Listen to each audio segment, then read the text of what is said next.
ওয়ালাইকুম আসসালাম ওয়া রাহমাতুল্লাহি ওয়া বারাকাতুহু। বোন আপনার নাম কি? বোন আমার নাম শাহী আক্তার মজুমদার। বোন আপনার নাম কি?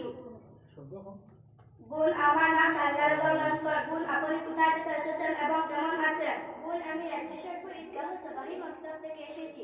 আল্লাহর হেফাজতে এবং আপনার দোয়ায় খুব ভালো আছি। বোন আপনি এত দূর থেকে এত কষ্ট করে কিসের জন্য এখানে আসিয়াছেন? জিনা বোন একটু বিশ্রাম নেন না। জিনা বোন বিশ্রাম নিচ্ছি না, কারণ হলো 7টা নিউজে শুনিয়েছি 10টা 30 মিনিটের সময় রাজ্য সরকার ঈদগাহ সবাহি মক্তবে এক বিরাট বড় জলসার আয়োজন হইয়াছে। বোন বিকাল 5টা 30 মিনিটের সময় আমার আন্তর্জাতিক বিমান আসবে। বোন আমার এখান থেকে বিদায় নিতে হবে। বোন আপনি এত দূর থেকে এত কষ্ট করে কিসের জন্য এখানে আসিয়াছেন? বোন আমি কয়েকদিন থেকে কয়েকটি প্রশ্নের অচিন্ত।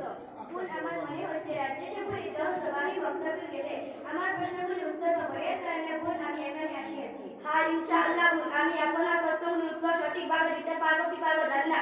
যদি অতি মহান আল্লাহ পাক রব্বুল আলামিনের তৌফিক দান করুন, তাহলে বোন আমি আপনার প্রশ্নের উত্তর দেওয়ার লাগা তৌফিক দান করুন।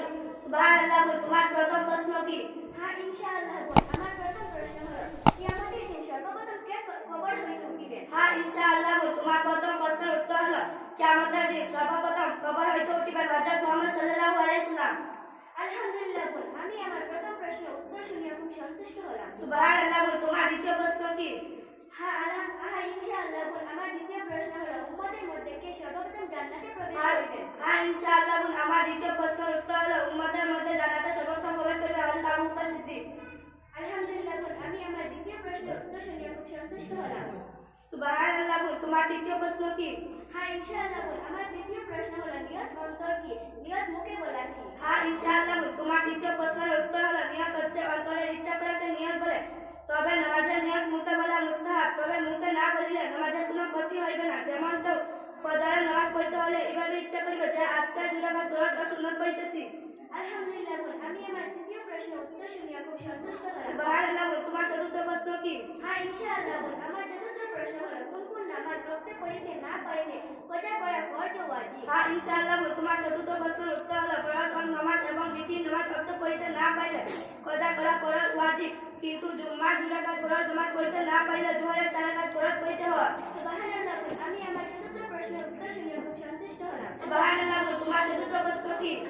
আলহামদুলিল্লাহ বোন, আমার পঞ্চম প্রশ্ন হলো যদি দাঁড়াইতে শক্তি না থাকে তবে কিভাবে বান্দা নামাজ আদায় করিবে? হ্যাঁ ইনশাআল্লাহ বোন, তোমার পঞ্চম প্রশ্নের উত্তর হলো যদি দাঁড়াইবার শক্তি না থাকে তবে তবে মারাত্মক অসুবিধা ও দুনো হাঁটু দাঁড়ানো সম্ভব না হলে ফরজ নামাজ বসে পড়ে যাইতেছে। আলহামদুলিল্লাহ বোন, আমি আমার পঞ্চম প্রশ্নের উত্তর শুনিয়া খুব সন্তুষ্ট হলাম। আল্লাহ রাব্বুল আলামিন আপনাকে আরো প্রশ্নের উত্তর দেওয়ার লাগিয়া তৌফিক দান করুন। আর আমার যদি ভুল ত্রুটি হয়ে থাকে সবাই ক্ষমা করিবেন। আমি এখান থেকে বিদায় নিচ্ছি। আসসালামু আলাইকুম ওয়া রাহমাতুল্লাহি ওয়া বারাকাতুহু। ওয়া আলাইকুম সালাম।